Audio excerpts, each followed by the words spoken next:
G'day and welcome to the Game Day Squad NRL Fantasy Show. I'm Dill, that's Stu, and we are the Fantasy Bros. We are back once again partnering with Game Day Squad to bring you all you need to know to succeed in GDS Rugby League this season. It's Wednesday, you know what that means. Teamless Tuesdays have dropped, and it's time to take a deep dive into our round 24. Yeah, that is right, round 24 GDS squads. Look, we've only got 4 rounds to go, plenty to play for each and every week with those leaderboards and those prize cards far from decided. Look, I'm in the running and I've got a lot of work to do, I think, as well. We're also down to the grand final of the Classic Cup. So it's a nervy couple of days for a couple of our boys over on the Discord. Stu, another big week for the Fantasy Bros last week, both on weekly comps and season long. How'd you end up in round 23? Yeah, g'day, Dill. G'day, viewers. G'day, listeners. Thanks for joining us once again. Yeah, mate, on the podium again this week in Champion, I finished third, which was great. I could add a couple of extra funds or packs to the Premier League football that is about to go ahead this weekend. So I think a lot of the people over in the Discord are eagerly awaiting tonight's bingo at about 8 o'clock. So we'll try to get through this one nice and quickly so you can jump over there and rip open some packs. But if you're not yet involved, make sure you go check out football. That's English football on GDS as well. Yeah, mate, so third in Champion, fifth in Challenger, and ninth in Classic was pretty nice as well. But I saw you atop the Challenger leaderboard heading into the last couple of games on Sunday. Did you manage to hold on? Yeah, that was quite nice seeing that. So it was after my massive Sammy Walker Diamond pod in my Challenger squad. I was pretty keen to potentially have a win there. However, couldn't hold on, dropped to ninth in Challenger that Sunday. I think quite a few coaches had a few players across those 2 Sunday games that were some absolute rippers there. I did finish 4th in Classic though, so that means I'm now 16th overall. I'm well entrenched in that prize card battle in the Classic competition, and there's about 4 or 5 people, and it could go either way over the next few weeks, so I'm really excited about that. Look, a massive shout out as well to a couple of regulars on the show, both the Wet Bandits and the GOAT, John Boney. We see them each and every week here on the show. They had a massive round 23 in Contender. They finished 2nd and 3rd respectively. So congrats there to them. Also a huge shout out to Tenders, who people might know as Jack Ganner or Ganners on the comments as well. And I know that he's been following closely, and some of our tips have definitely helped him along the way. Yeah, mate, great to see some familiar names atop those leaderboards, and particularly some of these blokes that I'm not sure about Ganners, but I know the Wet Bandits and definitely Jay Boney, the GOAT, only really started playing GDS Rugby League this season. And to see them, winning some nice packs each week and getting really high up on those leaderboards to win some even better prizes at the end of the season is pretty cool to see. So that just goes to show that even if you don't start GDS in the very first week, you can still win plenty of prizes each week and even by the end of the season. So Dill, just want to remind our viewers how they can get involved. And we still got a pack code for $21 worth of packs should people want to sign up for the next couple of weeks. Yeah, definitely. Pack codes on the screen there for everyone on YouTube. If you are re-listening on Spotify, that is FBRL25. As Stu said, 3 times 9 player common packs, so $21 worth of packs just for using our code to let the boys over at GDS know that we sent you.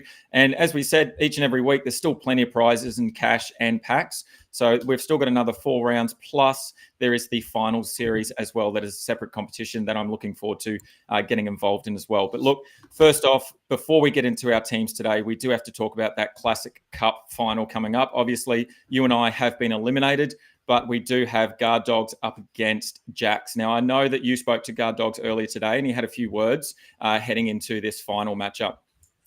I did, mate. Yeah. And what a matchup it's set to be. We sort of spoke about the matchups when there were about 16 players left, and we sort of started putting our predictions forward. And I know you were pretty big on Guardy, and I was mentioning Jax's name amongst the leading contenders as well. So it's down to those 2 guys, which is really exciting. I dug back through the numbers from week 1, and let's just say these 2 had a face-off at any time during the campaign before the final. It would have actually been 4-4 as of now. But going back 3 weeks, Jax was in front 4-1. He would have beaten Guardy 4 times and only lost the once.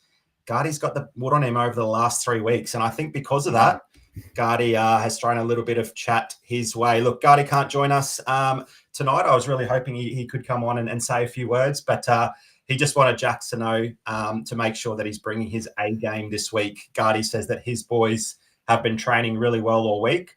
And he's got a few sneaky fades that he thinks Jax is going to run out. That's not going to go so well this week. and he's got a couple of really sneaky high upside plays ready to go. And we know that that's Gardy through and through. He loves his Jermaine Jolliffs and Jordan Rickies and Stafford Towers when they score hat tricks. So I'm sure Gardy's got a couple of these guys up his sleeve this weekend. Yeah, look, good luck to Gardy. He loves a good pod. I tried to get a word from Jax, but look, I don't know if anyone knows, but he's really quiet. He doesn't love having a chat on, particularly over on Discord. He doesn't like to say a lot. I know. Oh, wait, hang on. What is this? Oh, here he is here, Jaxie. Good on you, mate. You finally made it. You heard Gardy's words. What do you have to say in reply? Well, I played Jolliffe last week too, so if we're talking about pods here, I guess we're going to go for a pod off. I've got a couple on the bench that I reckon even you boys would be shocked at too. So, are you comfortable in sharing any of them, or? Yes, I will. I've got both Simpkin and Harry Grant on the bench. Okay. All right. So hooker play. Wow, that's massive. I love it, mate. Is there any particular safe plays that you're going to run out this weekend up against Gardy, or are you just looking for the pod the whole time? Yeah, the safe play will be All-Star Nathan Cleary, Jim Haas, and Jim May. I think that's the safe play for me. Yeah. Hopefully, can lock down maybe 260 odd points there. I know Gar Dogs is an OG, so he's probably got these cards too. So we probably might end up running the same cards there. So who knows? And mate, has there been any chat during the week, or will there be any during the weekend? I know that Dill and Fire Breathers in the Classic Cup final were sort of chatting back and forth, and Dill played the Harry Hayes centre pod early on in the round, and Fire Breathers was sort of playing catch up after that. So I think that big pod early on and then their chat back and forth sort of meant that Dill had a pretty comfortable win after JT was sort of throwing out a whole heap of Hail Marys to catch up. Will there be any of that going on this weekend, or are you just going to keep the squads to yourselves? Well, yeah, no, I will be. I don't think that's a shock to anybody at all. No, every single chance I get. So if I can, somehow get some intel on some of his players, I definitely will be making sure that I give them some digs whenever they are terrible. Yeah, they'll be tagged every single time, every penalty, every error. I love it. And while you're here, mate, would you like to announce any bets for anyone willing to take them on the Discord forum? We know that you're a big fan of that. Now the floor is yours. Would you like to issue any relating to the weekend, relating to the Bunnies, or even this Classic Cup matchup? I thought I'd put you on the spot with that. Bunnies win. Bunnies winning. I think they're a big chance this weekend. Yeah. Latrell Mitchell's back. That's all we need. As long as he's back, I think we'll go close to winning every game. Adam Dewey for a double. He may or may not be in my team. Ooh, there you go. I love that one. All right, mate. Any final words to Gardy before we let you go and get your team sorted tonight? No, probably just for him that if he's going to watch the show, probably just watch it again because he needs all the information that he can get. Good stuff. Thank you for giving up some time to join us and have a chat, mate. It's always good fun. Good luck for the weekend. I hope you have a big game, and I hope it comes down to the last couple of players on Sunday. That'd be unreal. Thank you very much, boys. Have a good one. Good on you, mate. Good luck. Cheers, Jax. Take it easy. Good luck. All right, there it is. It's a massive round. It is Guard Dogs up against Jack, so we'll be keeping a close eye on that. We'll also be keeping a close eye on a lot of our players this week, and let's kick it off with the hookers. As always, we've got probably one of our favourites that find his way into our squads each and every week, and obviously that is the one, the only Blake Brayley. Stu, are you looking anywhere else this week, or are you just going to stick with that tried and true method of Brayley? Look, I'm going to sound like a bit of a copycat here, but I did have a name that I was actually really happy to keep secret to myself this week, and I haven't ever really done that on this show. I've been really open with saying the names that I'm going to play, or even putting the top 6 on the screen. But there was a name that Jax mentioned only a couple of minutes ago. Any idea who that was that I might be considering playing this week? Well, he did say Harry Grant, and that's someone that we talk about quite a lot. But I did hear another name thrown out there. I did hear a Jake Simpkin, and I thought that I was dreaming, but obviously not. Talk me through. Let me talk to you about Jake Simpkin. Back to 80 minutes on the weekend. Hadn't played more than 60 minutes in the hooker position since about round 12. They don't have a recognised hooker on the bench. It's just Tommy Talau there at the moment. And it's a very similar side to what it was last weekend. Now, Manly are must-win territory, so it looks like this is how they're going to be running for the rest of the season. And if they're entrusting Jake Simpkin to play 80 minutes, he can certainly rack up a whole heap of fantasy points. He scored a nice solid 60 or 62, I think, in the weekend just gone, but it's the 80 minutes next to his name that's awesome. He's always been capable. He works really hard. He makes plenty of tackles. In that 80 minutes, he made 54 tackles, but he still managed to rack up 64 run meters as well. So he's not just a tackle bot, but he's also pretty crafty and close to the line. You know, it wouldn't surprise if he wants to duck over himself or try to throw a short ball to one of his forwards. So I love that play from Jax. It sounds totally like I'm copying him, but he's Jake Simpkin is in 2 of my 4 squads at the moment. So I've gone 100% Blake Brayley, and 2 teams have Simpkin on the bench. There you go. Yeah, nice. Look, I've also gone Blake Brayley, but I've got another Brayley for you, and that's Jaden, his older brother. Look, I think it's a bit of a battle of the brothers this week, to be honest. Jaden's up against the Cowboys, who have allowed 43.5 to all hookers in the past 5 matches. So that's both starting and then bench hookers as well. So that's a pretty good average there. It includes a 56.7 from Blake Brayley earlier in the season. And then Jaden himself is coming off a 70-point effort up against the Panthers. So I think that's potentially a pod there for Jaden Brayley to have a decent game up against the Cowboys. Obviously, the Knights don't have a huge amount to play for besides some pride. And they did, they showed a little bit of ticker for a while against the Panthers before they obviously ran away with it. So there's an opportunity there. Up against the Cowboys for a bit of pride and to maybe stay off the bottom of the table. And I think Jaden Brayley potentially might be a bit of a pod. But yeah, I'll be sticking with Brayley across my sides and might sprinkle in a Simpkin or a Brayley and a Grant here and there across those ones that I'm not too concerned about, and just going for some upsides. So my challenger and my starter at the moment are the couple that I'm just throwing a few things at and hoping that they score quite well. Yeah, 68 tackles. You can't bat your eyelids at that. That's a monster effort from Jaden Brayley. Might not see that same game time with Jake Arthur on the bench this round with the 4 forwards the previous round. But yeah, look, if you're someone that's looking to find some upside or find some pods, then there's certainly some merit in going that direction. Indeed. All right, let's jump across to the middles and let's rejoice because we have 2 of our favourites in Haas and May back on side. So we'll throw those straight back into our squads. I don't think anyone is going to debate that. And as Jack said, he's probably looking to play some top rarity there with Haas and May particularly, which is a great salary pot option, which we talk about each and every week. We know that majority of coaches are going to play those 2 blokes. We know that they're probably going to score between 60 and 80 plus if they get an opportunity to have a few extra attacking stats. So it's a nice and easy option to play as much salary as you can on them, depending on the competition that you're playing. If you're playing in contender, that's obviously a gold maximum there. But if you're in classic or challenger or champion, then we're looking at potentially those diamonds, etc., that we'd want to play. So with that, we've obviously got the 2 that we're definitely keen on. Who's your third that you're looking at this week to play in the middle? Yeah, it's going to be Naf White for me. Look, despite the sin bin and the subsequent 10 minutes off the park last week, he still scored a really nice, solid 50 points. That was even with the score blowing out after a pretty entertaining sort of first 20 minutes. And that meant his tackle numbers were down just 16 all night, despite averaging 30 for the season. So I think it should be a really nice battle between the 2 packs in this match, the Roosters versus the Dogs.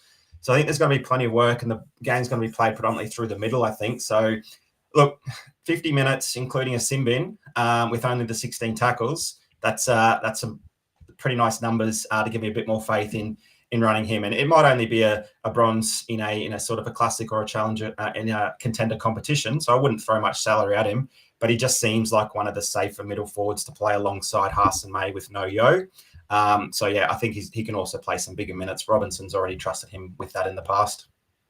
And we've already seen him play, I think, as high as 73 minutes in round 18. Obviously, that was a bit origin disjointed there with the side. But, there's plenty of opportunity there. His average base and power is also 50 plus GDS points per game. So I think anytime you are potentially looking for someone in the middle to shoulder that load and take on 50+ points. I think you get pretty happy with that. Look, obviously with all the excitement, we haven't had a chance to get to some comments, so let's just go through quickly. We obviously saw Sif Kanga here nice and early at about 6:30 commenting, so it's great to see Sif Kanga hanging around. He said that he's running with Brayley. I'm guessing that is Blake Brayley that Sif Kanga. Yeah, which one? But we'll press on. Look, also Ryan P has joined us again. He struggled without May and Haas last week, so he's glad that they're back. I think we all are.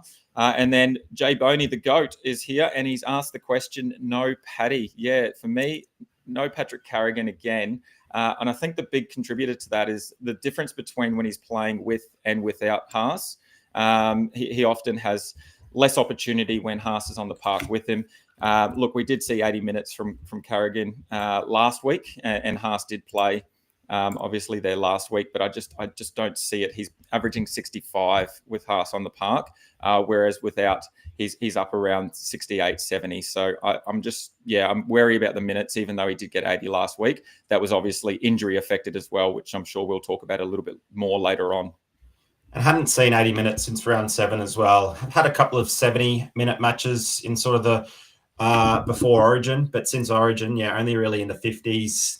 Started to get some low 60s, and then that 80 just in the weekend gone. If he's getting 80 every week, then he's definitely in consideration. But like the blokes like Naf White, 50 with the sin bin, with plenty more minutes on the field and more tackle numbers, I just see a little bit more maybe safety in that. If the Bronx are getting out to a nice lead or something in this match, which is definitely capable, there's every chance that blokes like Carrigan and Haas will get a rest. And if you're already getting reduced minutes from Haas and add Carrigan on top of that, that could impact the amount of points that you're going to score through those middles. But look, not a don't play, but maybe just a couple of other guys we're looking at instead.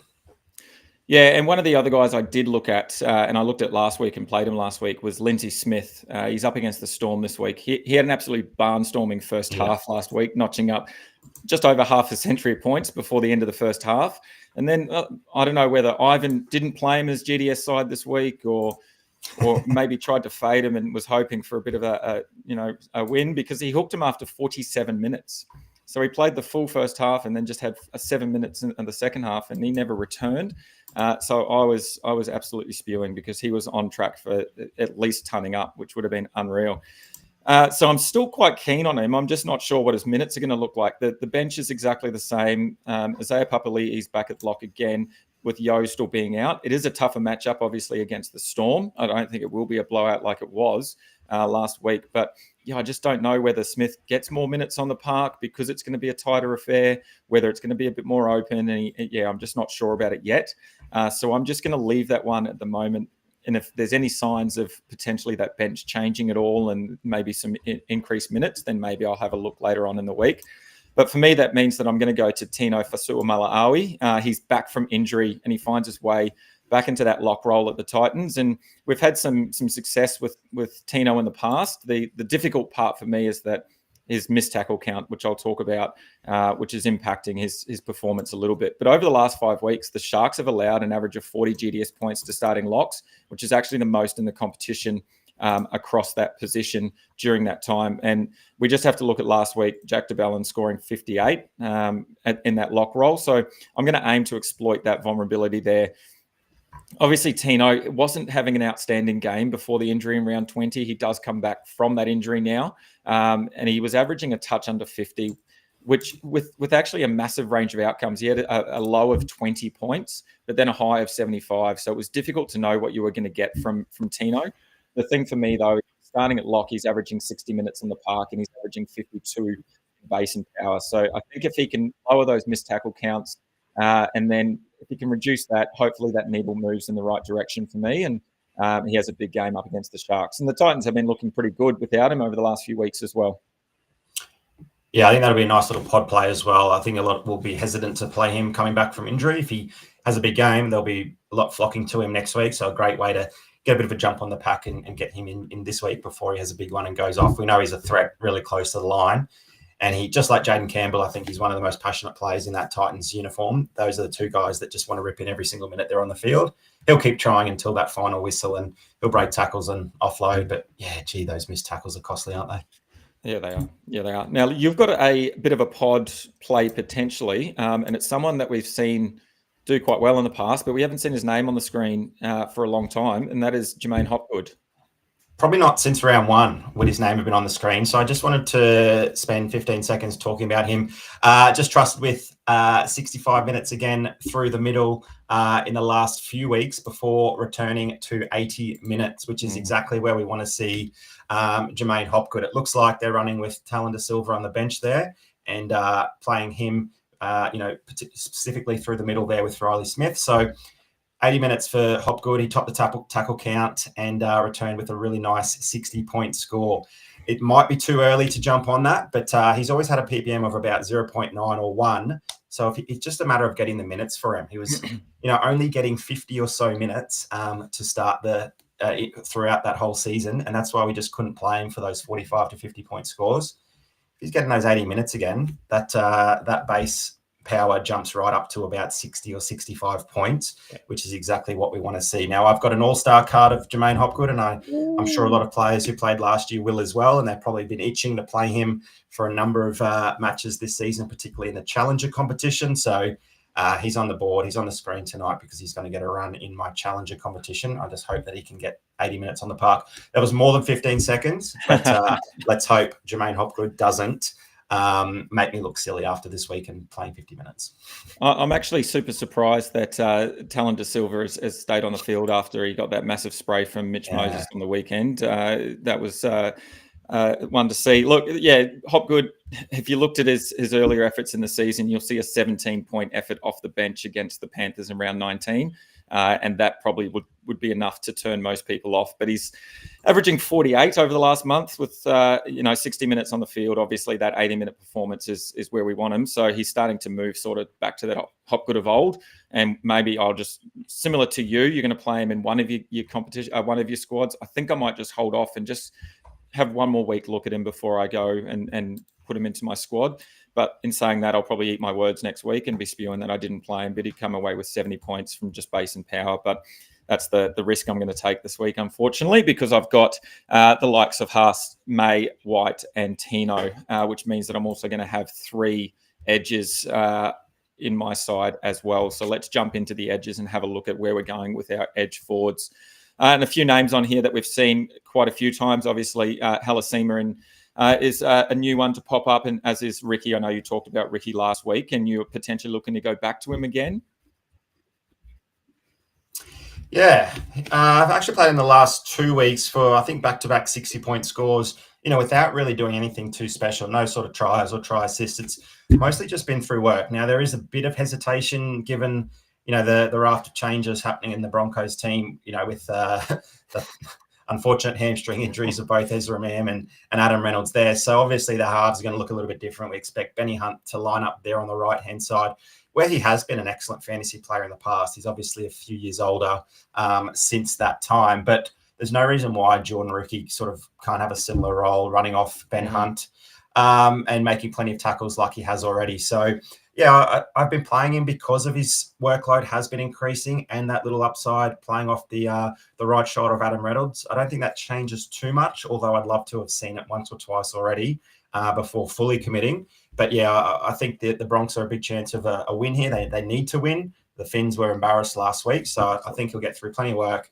and he's always going to be that sneaky chance of a try. And Benny Hunt had the most try assists in the competition only 2 or 3 seasons ago playing as a right half. So yeah, fairly confident. I wouldn't put a high value rarity on him in those lower tiered comps, but I think he'll see a platinum or a diamond in the higher comps for me. Yeah, nice. Look, Sif Kanga has let us know that he's playing Preston and KPP. And I think maybe Sif's had a little peek at my team this week because I'm also following that. I think Preston's just a lock and load this week with the limited options that we have. Hutto Young, obviously, on the bye. You can see on the bottom of your screen there that the Raiders are on the bye. So we lose the best edge in the game this week. And so Preston, I think, is just an easy plug and play. So for me, my second edge is actually that man KPP, Kai Pearce-Paul. He's up against the Cowboys this week, and really KPP's last month has seen a pretty good average, sort of churning along that 55 GDS points, which is actually slightly above his season average as well. He's been around about 53 to 50 throughout the season. So it's actually been a super consistent season from him. look, he's had a low of 33 and then a high of 75. And it's really just base and power is the only thing that he's been storming or accumulating points with. He's only scored 2 tries and had 4 try assists the whole season, which is pretty crazy to think from, some of the other edges that we've got in terms of Hutto and Presto getting over the line quite a few times. Over the past 4 games, though, he has averaged, the KPP has averaged 44 tackles, 95 running meters, and 2 offloads per game. So it's probably not a huge amount of upside that I'm chasing. So I'm happy to play as bronze and then hope for that decent sort of 50 in base power. And then anything on top of that will just be that nice touch there from KPP. Obviously, the Knights, like I said, are in a bit of all sorts at the moment. They're playing a couple of blokes that are not usually playing in the side, and a debutant as well that we'll talk about a little bit later maybe. So hopefully they have a decent game up against the Cowboys up there. Do you imagine if he was on a top side like, the Storm or the Panthers or the Raiders, and like that, those try numbers would just go through the roof, wouldn't it? And he'd be, someone that you'd consider playing almost every week, gets through plenty of work. He's, had every, so many good judges have rated his game, but it just hasn't seemed to come to fruition there playing for the Knights. So, what could have been. But, certainly going about his work nice as well. Mate, I am playing Eli Katoa this round, and I hadn't liked him as an option over the last couple of rounds since the omission of Jerome Hughes, but that hasn't really seemed to cause too much of an issue to his scoring. He did get bailed out with a mid-50 score with a try, I think, 2 weeks ago, but he showed that his numbers are still fairly similar without Hughes there on his shoulder. And even so, it might mean his tackle numbers have increased a little bit, or even some run meters, maybe less likely for those attacking stats, but he's still someone that's getting through plenty of work.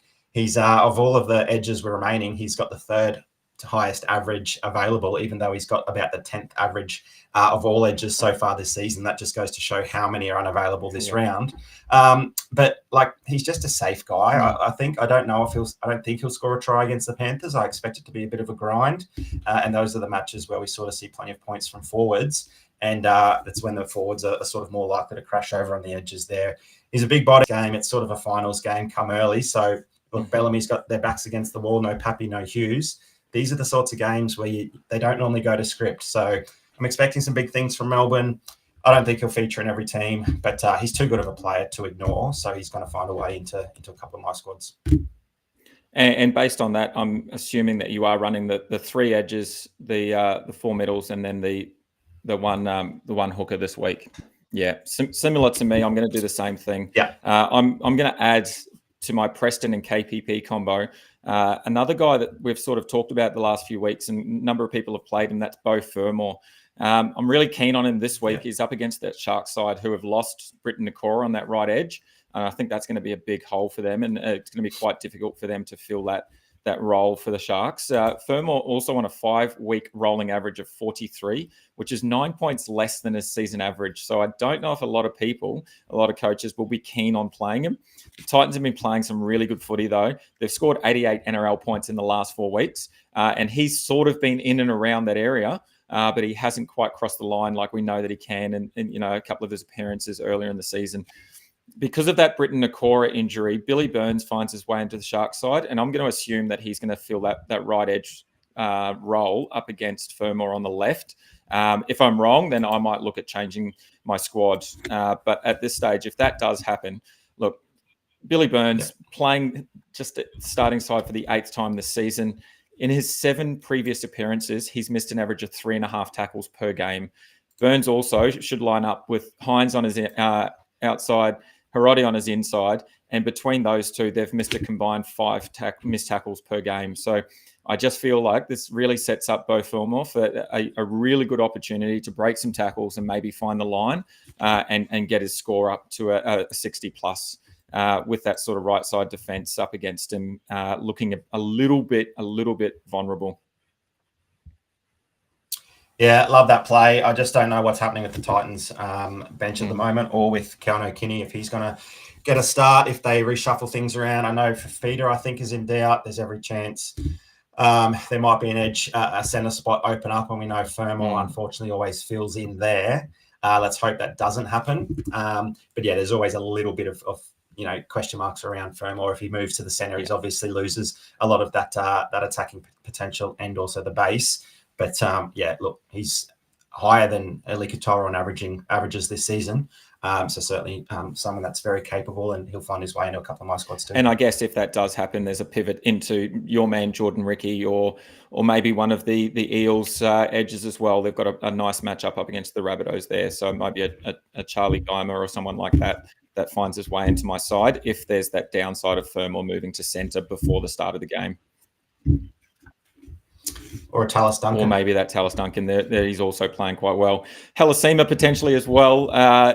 Not for me. The Warriors are just on an absolute losing streak at the moment. And look, Michael Cozzi thinks he's going to go with Preston and Halasima. He's got the question mark there, though. And I'd be wary of Halasima. He's been playing quite well. He's obviously really got really big raps on him. But yeah, I'm just concerned about the Warriors in general. Their team is not scoring points, both in NRL or GDS points. So I'm just, a little bit concerned. I do talk about one Warrior later on, but not for me for Halasima this week. I think there's a few other decent options with some better matchups. Alrighty, let's jump into the halves. And obviously everyone's first player on the list is going to be Nathan Cleary, I would say. The big game we've already talked about up against the Storm. It's a bit of a finals feel to it. And I think that's where Cleary obviously steps up and has his big games, is usually in those sort of tight tussles that come down to the wire. And he seems to have his hands on everything, and he just accumulates GDS points by doing very little, or what looks like very little, but he's able to just make things happen. And look, I'm going to play a high rarity on him again in the classic competition, just so I can get that salary pod, knowing that pretty much every other coach is going to run Cleary. With that in mind, we've got 5 other blokes there that are vying for probably 2 positions. Who are you looking at and why? Yeah, it's going to be Jaden Campbell and Nicho Hynes. Pretty boring, I know. I feel like they'll be fairly popular. I know you've got a pretty good pod that you want to double up again, maybe, and roll out in 1 or 2 of your teams this week. But look, Hynes and Campbell, they will come up against each other. It's a really nice matchup for Nicho Hynes on paper, with the Titans, leaking points more than just about more than any other team in the competition at the moment. We know Nicho will get his fingerprints on plenty of those attacking opportunities, and he'll kick goals as well. Jaden Campbell is just someone I just can't ignore given his ceiling. He was the reason why I won that classic competition a couple of weeks ago, playing as Diamond, and he scored that big 100-plus score. He's just so capable of going big, even when we don't really expect it. And Titans have their backs against the wall. They're, fighting out for that spoon. They lost to the Bunnies last weekend. But like I said earlier with Tino, it's those 2 that continue to just put their hand up and continue to play for that club until the final whistle goes. And look, he was limping halfway through with a bit of a sore knee. He was embarrassed a little bit there by Latrell Mitchell when he took too long to put the ball down, and that cost him some points. But even when the Titans are losing, he's still getting plenty of points through his kick meters, through his runs. He breaks tackles fairly frequently, but his tackle efficiency is pretty high as well. If the Titans get on a run, it's on a roll, it's generally because of him. And he's been pretty cheeky with his intercepts as well. So he can score points all across the park. It's just a Sharks thing to do to lose to the Titans this week. So if there's any likelihood of that happening, I want to be on both sides of the footy there. I hope the weather's good. Haven't checked it yet, but I'm liking them too at the moment. But it does mean I'm fading Sammy Walker again. He came up trumps for you last weekend. Are you playing the same 3, or are you looking to fit a Walker in there? Before I talk about my players, look, I want to apologise on behalf of the Fantasy Bros to all the Cronulla Sharks fans out there. I think Stewie got the Sharks and the Warriors confused. It's more like a Warriors team to lose to the Titans. Look, at the moment, I've got both JC and Hynes in my side as well, which does mean that super pod in Sam Walker misses out. The concern I have is playing 2 elite halves against each other. I want to go back and dive a little bit deeper into stats when 2 elite halves have played against each other, whether they both score well or not. I haven't had an opportunity to do that, but I might report back onto Discord if I find some interesting data there around that matchup. It just doesn't seem like it's possible. and that's completely anecdotally, completely vibe-based, which is not a great way to play fantasy, I'm sure. But yeah, for me, it's just a little bit nervy when I have JC and Hines in the same side playing against each other. Obviously, JC's, like you said, hard to ignore. He's got the 5-round rolling average of 70 GDS points, increasing to 88 over the past 3 matches. The Sharks have allowed an average of 43 to right side halves over the past 5 rounds, so it's not like they're allowing a huge amount. And then on the other side, Hines has been pretty consistent in the last month, ranging from 52 to 56 in all of those games since he scored that ton. He then faces the Titans, who have allowed an average of only 38 GDS points in the past 5 rounds to right side halves. So someone's got to come out on top. I don't think both players will have low scores, but hopefully both players can have big scores. If I decide to go away from one of them, it will probably be Hines. And if that's the case, then Sam Walker finds his way straight into my side. Over the past 5 weeks, the Dogs have allowed 60 GDS points to right side halves. That includes a Dearden 62, a DCE 64, and an Adam Dewey 91. He was lining up in the halves in that game. So that's a really interesting take on the Dogs, considering that they've still been winning most matches. They didn't lose that. They did lose that Tigers matchup, but they've been winning before that. But interesting that they allow that many points to the halves. I did take that punt on Sammy Walker last week, and as we said, I was top of the leaderboard, and I was pretty happy with myself seeing that diamond pay off. So I'm happy to play around with him in a couple of my squads. But yeah, like I said, if I get nervous playing both of Hines and JC, I think Hines might find his way out and Walker might find his way in probably later Friday afternoon, Friday evening, unless someone can talk me out of or talk me into something different. I think that's the way I'm going to go. No, I like those numbers, mate, of right halves. They're against the Doggies. I would have thought those numbers were down given how good they've been defensively. But yeah, anyone wanting to run out Sammy Walker, those numbers are certainly in support of that. We've got Sif Kanga obviously playing Nathan Cleary the chin, but he's also going Isaiah Katoa after he was solid in their massive loss to the Roosters. I think he still scored about a 40 despite losing by 60 points. That's pretty awesome. But Tyron Wishart is a bit of a strange one. Did have a big score last week. Totally different opponent this week against the Penrith Panthers. Storm without Hughes, Pappenhausen. Rise of the Wishart.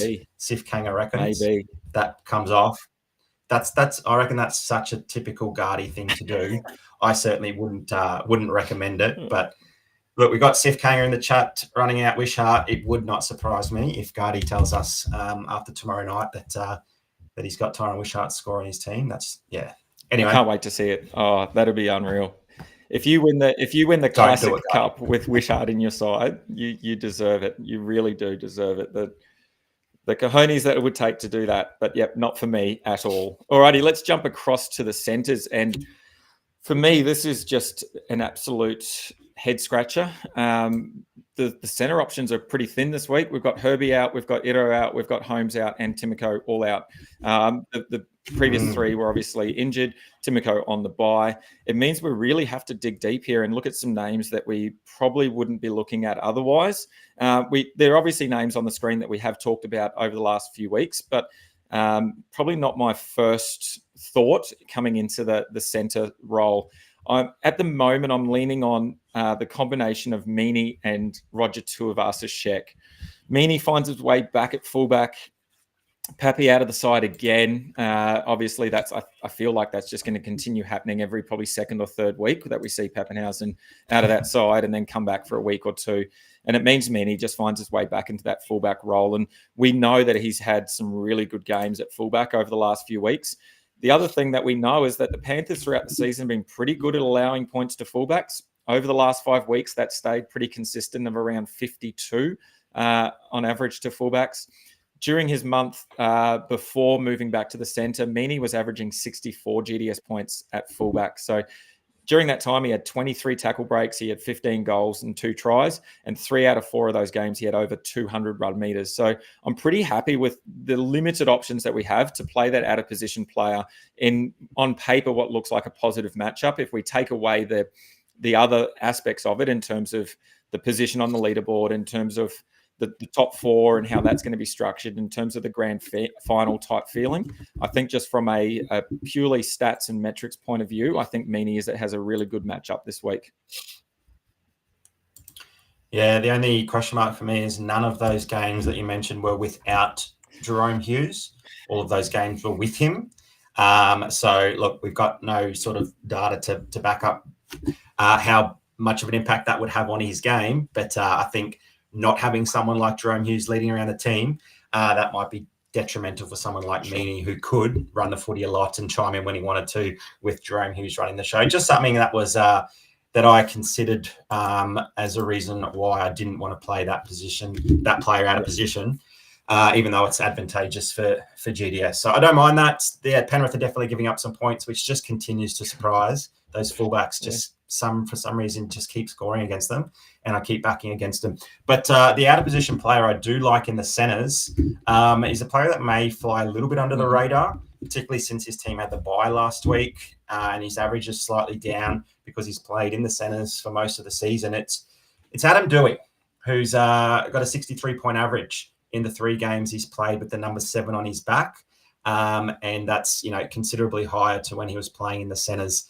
His 63 points, his 63-point average comes with a low score of 42. So, even 42 as a floor is a pretty safe sort of score for someone that's going to be kicking the ball plenty, goal kicking if the Tigers do score any points, and he'll be doing a lot more playmaking. We saw him score a big 90-plus point game against the Dogs, the high-flying Dogs, and he was absolutely elite. And he's not showing no signs of those 2 or 3 ACL reconstructions, running away from some speedy men in that game as well. So I really like him with the 7 on his back playing as a centre. Jack's mentioned his name earlier as well, so he's on board there too. I'm just hoping he stays a little bit under the radar, and then his average is just going to keep climbing, and then I think he'll be playing in most people's teams over the next few weeks. And the thing I like about that is the Tigers the Manly Seagulls love to give up points to both right and left halves. Over the past four rounds, they're averaging 60 points to both sides of the field in the halves. So I think, Adam Doueihi lining up in the halves is definitely a play there. The stats point to him having a big game, and hopefully the Tigers off the bye come out and really put Manly to the torch, because Manly have not looked good lately. They've been struggling for points. And that is actually why I'm going to fade Ruben Garrick this week. I know that you're pretty keen on him until we had a chat before we went live, and I shared some stats. Garrick up against the Tigers this week. The Tigers have allowed an average of 25 points to right centres in the last month of footy. Considering what has happened and who the Tigers have played and how those games have played out, that is crazy to think that they have limited that position that much. The other thing that concerns me is over the last month of footy, Manly are averaging less than 10 NRL points per game. They had a couple of games there where they only scored 4 points. Garrick's upside, obviously at centre, is his attacking ability and that goal kicking. But if Manly struggle with their attack, they're not. I don't see an upside with Garrick. Obviously, that could really be flipped on its head depending on which Tigers are coming out and playing. I just feel like the Tigers have had a rest. They've had some big games. They had that big win against the Dogs in the mud bath, and I think they'll be raring to go. So, for me, I'm actually fading Garrick. Unless you've got something otherwise that can convince me about Garrick. What are you looking at in terms of why you might? Yeah, well, those stats certainly don't paint a pretty picture for those wanting to play Garrick. But for me, it's the fact that we haven't really seen Manly with this full-strength backline with everyone in their ideal position since very early on in the season. We had the Turbo injury for a number of weeks. He returned with a game or two at fullback, and then in the centres, Lehigh Hopewade was out injured. All that sort of stuff is going on for Manly, and they just haven't had their full strongest 1 through 7 yet until this week. So, Garrick's back in that right centre position where he averages 15 more playing on the wing this season.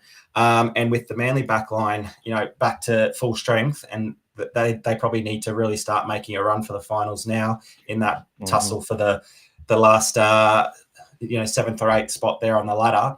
It's sort of now or never for them. So they've got the team that they need. Things have to click, and it's going to click through this backline. Their forward pack isn't as strong as it can be with, no Hamole Olakawatu. They're going to rely on their backs to score points. They haven't done that over the last few weeks, like you've mentioned, but this is the week that it's going to happen. They got a beautiful matchup here against the Tigers. No disrespect to them, but they can, stay in a game for maybe 30 minutes. If Manly get a couple on them at either side of half time, it can really blow out. And we've seen Garrick score 4 tries in a game already this season. A lot of us had our pants down around our ankles, not having him in our teams that week. And I don't want to make the same mistake now with Manly. Hopefully, back to full strength, Garrick in his ideal position, and a big match here against the Tigers. Yeah, I was just about to say, who can remember round 3 when we all faded Garrick and he scored 117 or 118 GDS points?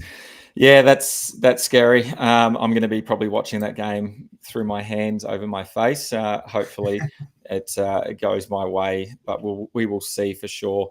I do love the Adam Dewey shout. I do, yeah. Now that you've talked about Garrick and how good they can be, particularly down that right side, Turbo at the back sweeping around, they do look dangerous. It might mean that I might change my my way with RTS as my second centre. I'm not sure yet because, look, I said it already, but the Warriors are in all sorts. They're coming off, 3 poor losses and then that really close one to the Knights, the previous game before that over the last month. And I guess, if anything, RTS has probably been that little bit of glimmer, or that slight glimmer of hope, averaging 47 over on the left wing. Last week against the Dogs, the stat took a massive hit. But look, the whole Warriors team were horrible in that game. I don't think anyone got over 50-odd points against the Dogs, and they just never looked like they were in it. However, if we go back the month before that, in those 4 games before that Dogs game, his RTS's metrics were all up. His running meters were close to 300 per game. He made 18 tackle breaks in those 4 games. And he had some decent attacking stats there as well, whether it was a try or a try assist, a couple of offloads, a line break here and there. So I think that the work that he does taking the ball up off that first or second or third hit up, I really love that work there. He's got plenty of footwork, so he can break a tackle quite easily without doing a whole lot. And then we know when they're on song, which hasn't been very often lately, but when they are, that ball zings to RTS and he finds the line more times than not. So I'm happy to take a punt on him. And again, we talk about it each and every week. The centre and wing spots are pretty volatile. And if we come away with 40 points with our players, we're pretty happy with that.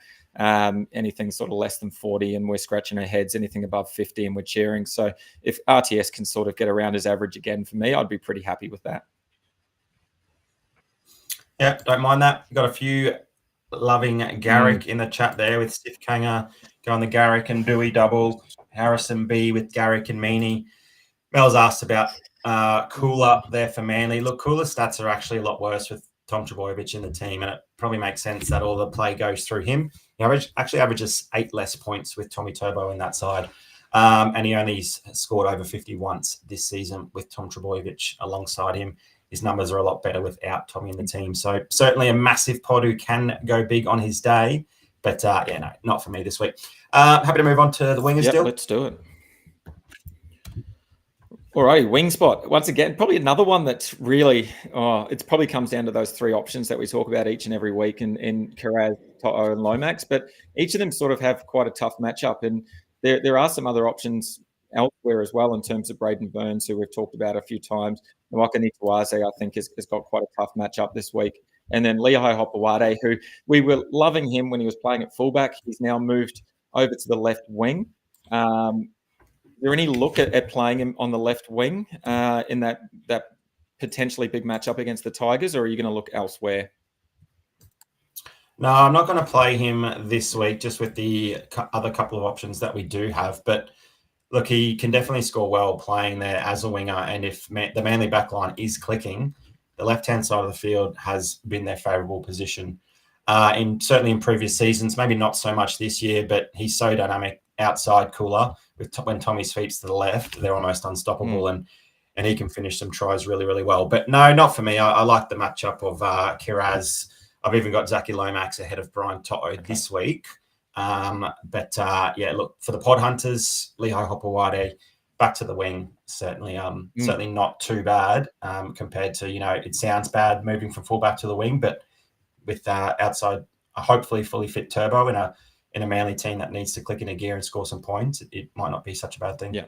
Yeah, I like that. Yeah, definitely a pod option. I'm not taking that either. I'm slightly different to you. I am going the way of Karaz and Brian To'o. Zaki Lomax for me, really interesting. We have a look at his last 5 weeks, and they've been a pretty tough read. We've got 51, 60, 60, then a 25, and then a 19.8 last week. And for me, that's the definition of juxtaposition. We have a look at his inability over the last few weeks to be able to put points on the board. And the scary part, I guess, look, the not so scary part, I suppose, is that the Eels last week played the Storm, and that's obviously, or a couple of weeks ago, obviously a tough matchup. Last week they go up against the Cowboys, and it seems like it should be an easier matchup for Lomax, but obviously didn't score there. The concerning part for me is that his missed tackles, errors, and penalties are the things that are really dropping that average. He's given up 31 points in demerits in the last 2 weeks. That is way too many demerits for someone of Zach's caliber. And the other thing that he's obviously struggling with, he's not kicking as many goals as he has earlier in the season. So, yeah, I'm hoping he can tidy up that part of his game. And look, the Rabbits are a vulnerable side. Right wingers allowed 48 in the last 5 weeks. So there's potential there. But yeah, for me, I'm just going to probably go that safety in Karaz and To'o, although Karaz, again, at fullback, who knows what's going to happen? Does he stay at fullback? Does he move back to the right wing? Does he move into the centres? Who knows what they're going to do in terms of the way the Dogs run out and play the game. But look, Karaz at fullback over the last 2 weeks, he's only averaged 43 GDS points. His running meters have been down, which is an interesting stat. I would have thought, if anything, his running meters would have increased. However, his tackle breaking and his offload ability, which is one of the reasons why we love him so much, they haven't disappeared at all. He's broken 10 tackles and he's offloaded 5 times in the last 2 weeks. So sign me up for those stats, please. Yeah, I think Mel's absolutely nailed it here. I miss a Fletcher Sharp sad face. She says, life was so much simpler when we could play Fletcher Sharp in our wing spot and then only have to make a decision on one of these guys. Yeah, look, for me, Kiraz likely goes to that right wing, given Connor Tracy of our reports was fairly close last week. So therefore should come into that number 1 jersey for this week. Obviously, wait and see team list an hour out. But I think moving back to the right wing outside Critter is actually a good thing for Kiraz. It also means, like you said, his run meters have been down. He's getting a lot more run meters from the playing as a winger rather than just taking the first carry and then waiting till the end of the set maybe to run on fifth or not at all. Sometimes he's been taking 2 carries a set and being able to offload as well when he's got more teammates behind the ball. As a fullback taking a run on the first hit up, there hasn't been enough teammates behind the ball for him to safely throw that offload. So that's certainly something that has changed his potential scoring.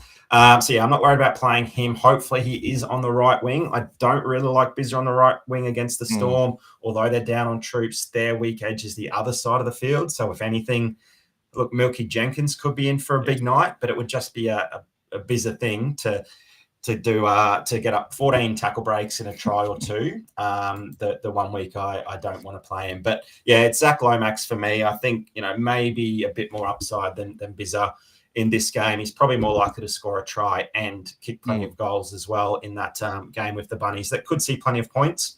And, the Eels' strong side is on the right-hand side. The Bunnies are pretty poor defensively on both sides of the field, although they're a little bit stronger on the left now. But with Mitchy Moses there, and he knows that he's kicking to his main weapon in Zach Lomax as often as possible, yeah, I can see Lomax bouncing back to some of those bigger scores you mentioned from a few weeks back. Yeah, definitely. So how about this for a stat? Looking at Brian To'o, since round 20, he has averaged 45 GDS points. Listen to the teams that he has played: the Rabbitohs, the Tigers, the Titans, and the Knights. If Brian To'o can't score more than 50 GDS points against any of those sides, I am a little bit concerned. However, we go earlier in this year, all the way back to, I think, round 3, when he played against the Storm, and he scored 74 points against them. So, look, that did include 2 tries, but maybe To'o's best games are up against the top 8 sides, and maybe those really tight tussles where he does feel like he's got to get more involved and get those tackle breaks up and really put some of the workload on his shoulders. So, yeah, for me, just an interesting stat, and it might change my mind come tomorrow evening. But yeah, at this stage, I'm on Toto for that one of those big games up against a big opposition. And for those of you thinking about playing Lindsay Smith, the 24-hour mail has come through, and at this stage, they're still 1-17. They've just cut the last three off the extended bench in Cole, Laurie, and Talau. So there's no change yet to that.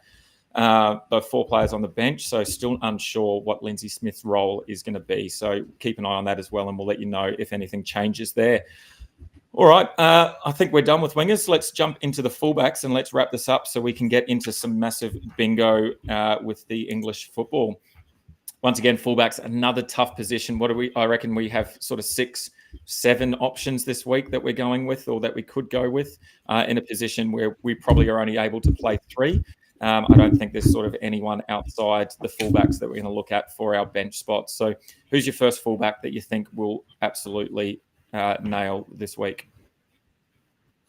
Yeah, mate, I think 6 or 7 genuine options this week. And I think I'm going to run out 3 totally different fullbacks to the 3 that I run out in my main team, which is the Challenger competition. I think my champion team will see 3 completely different fullbacks just because I don't really know which direction to go. But for the sake of this show, the purpose of this show, my first fullback is someone I'm pretty nervous about, but someone who's got super high upside, and that's Reece Walsh. He's likely kicking goals now with Adam Reynolds out of the side, and he gets a really nice matchup here against the Finns, who just conceded 60. And who was the fullback for the Roosters that had a big hand in that win? It was James Tedesco, and he scored.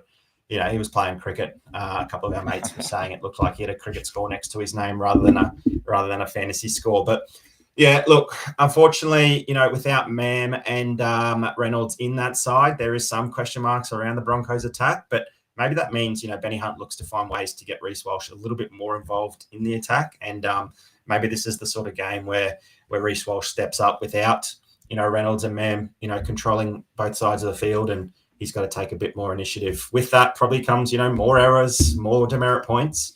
But this is a game, if I'm going to play Reece Walsh, this one has plenty of upside potential now that he's likely to have that kicking tee as well. Is he someone that you like this week? He's probably my 4th at the moment, just because of the way that he plays his game and the errors that he has in him, and his ability to try and push one too many passes over and over again. The other thing for me is that the upside to it is that last season he had 6 games without Reynolds, and he was averaging about 50 fantasy points. So there's definitely upside there when Reynolds isn't in the side. And I don't think it matters too much in terms for Reece Walsh, but it's Reynolds that's going to be the big difference. And as you said, Benny Hunt is as good as he's ever been, and hopefully he gets Walsh more involved. But for me, my number 1 fullback this week is Tom Trbojevic. He finds his way back at the fullback position.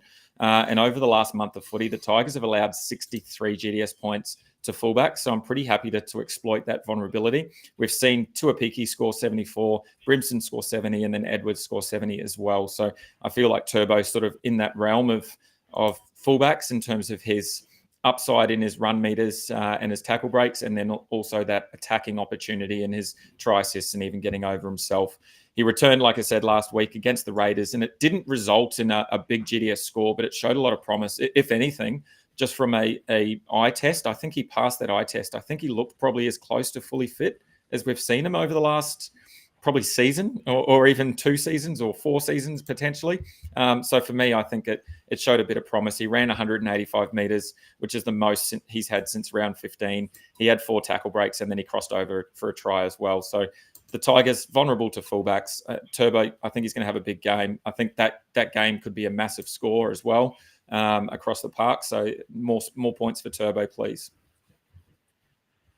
Yeah, I'm certainly with you on Turbo. We've spoken plenty about Manly and, them sort of having their back line back to full strength. So I think he'll certainly have a big game this weekend. Someone who had a big, massive game last weekend that Benny Austin is not playing in his team this round is James Tedesco.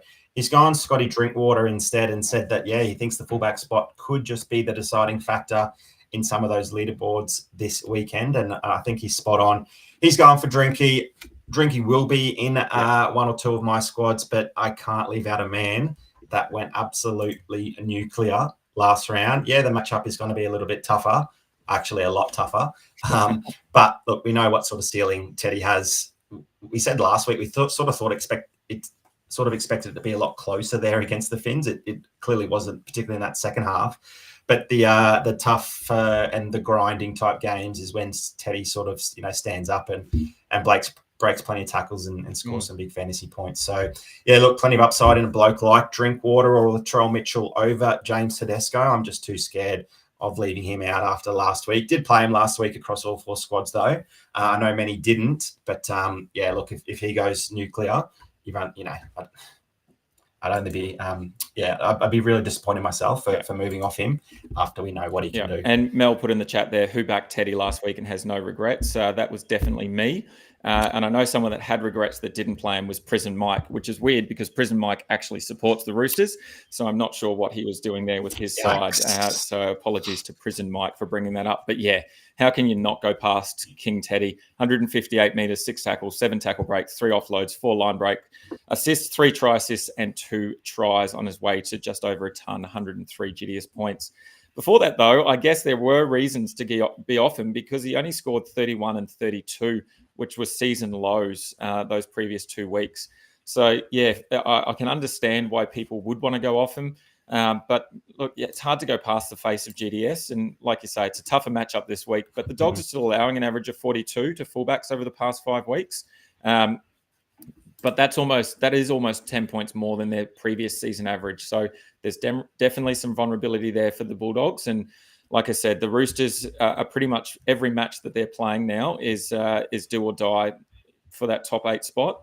And I think if they have a big win this week, they might find their way into the top 8. So I think Teddy, once again, it's a big game for him, and I think he'll shoulder most of that load. And for me, that means if I'm going Teddy, I'm looking at Turbo. I've only got 1 spot left, and we've still got about 4 blokes up there that I haven't looked at and we talked about yet.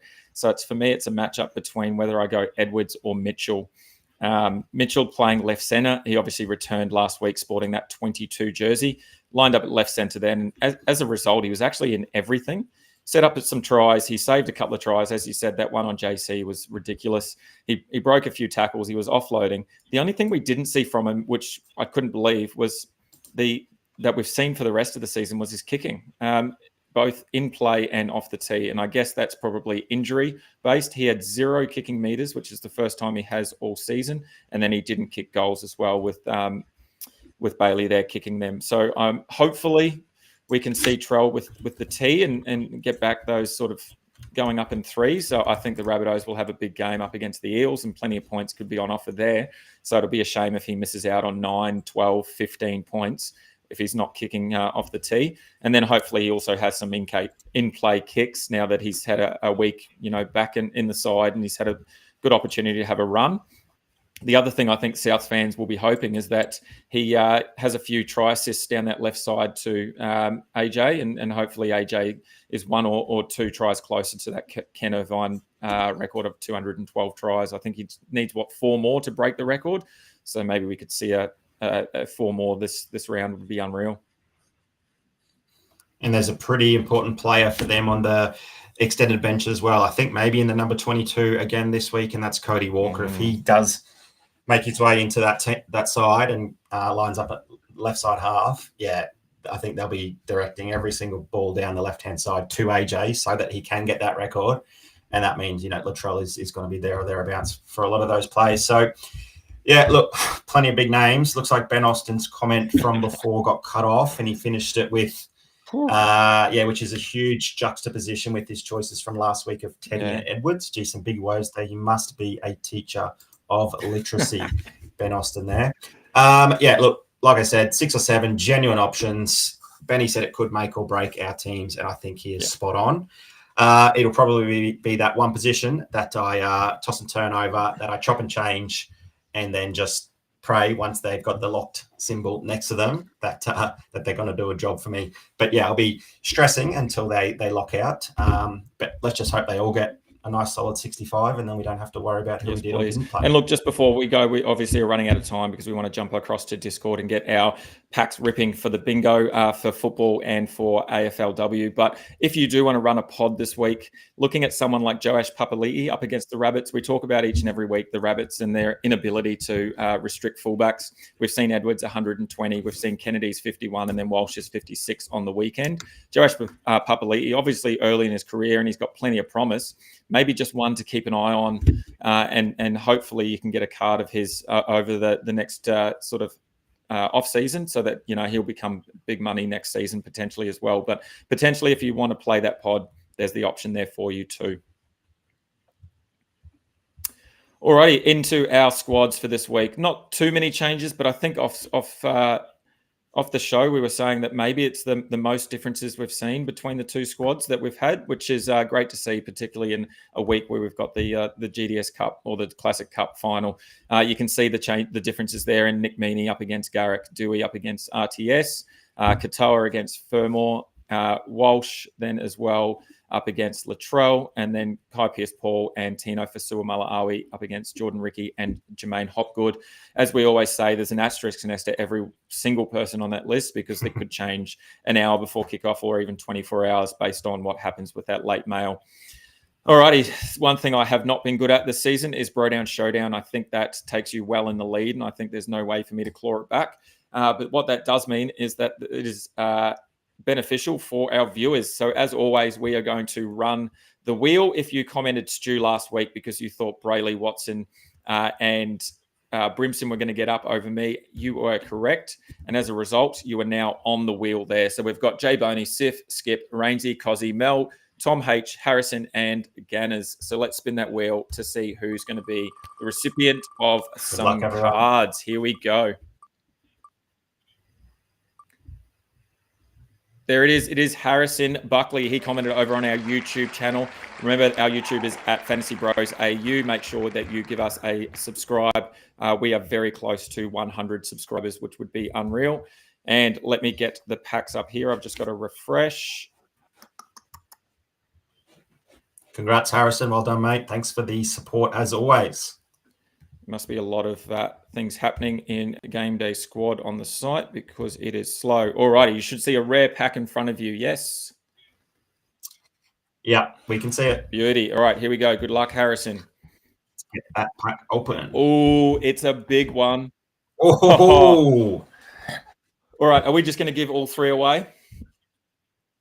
Yeah, let's do it. Okay. Harrison, congrats, mate. All right, let's start off with the gold. They're we've yours. got a Josh Kerr. Not a good start, but that's okay. Let's go into here, and we've got the silver. Oh, sorry, platinum Matty Nicholson. It's a nice card. Oh, here we go. And then we have the diamond.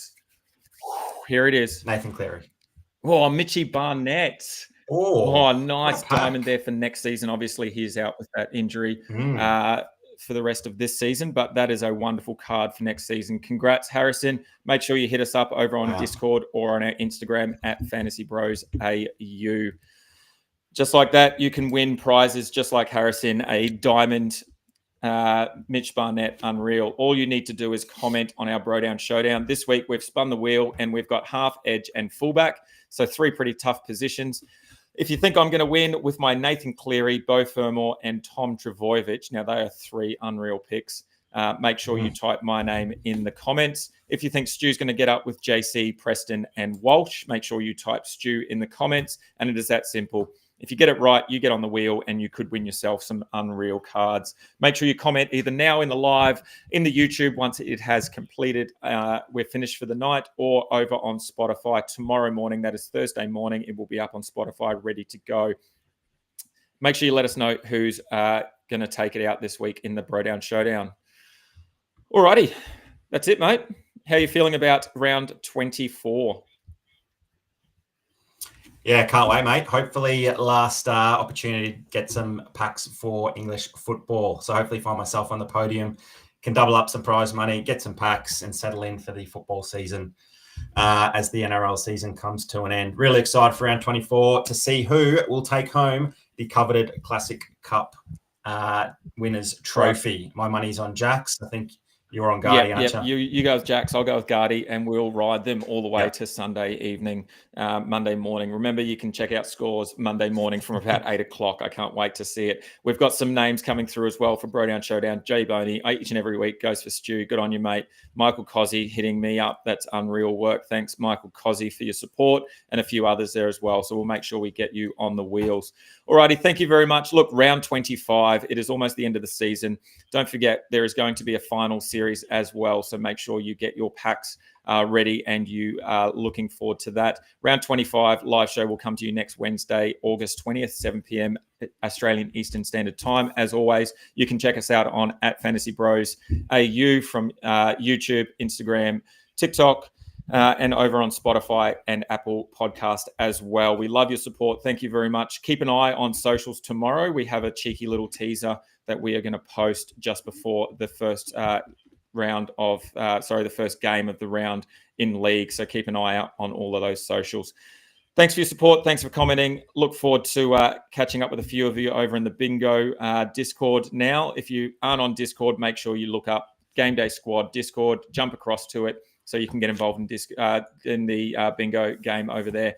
Thank you very much, Stu. Good luck for the week. Thanks to Jax again for joining us. Everyone, good luck. Have a great week.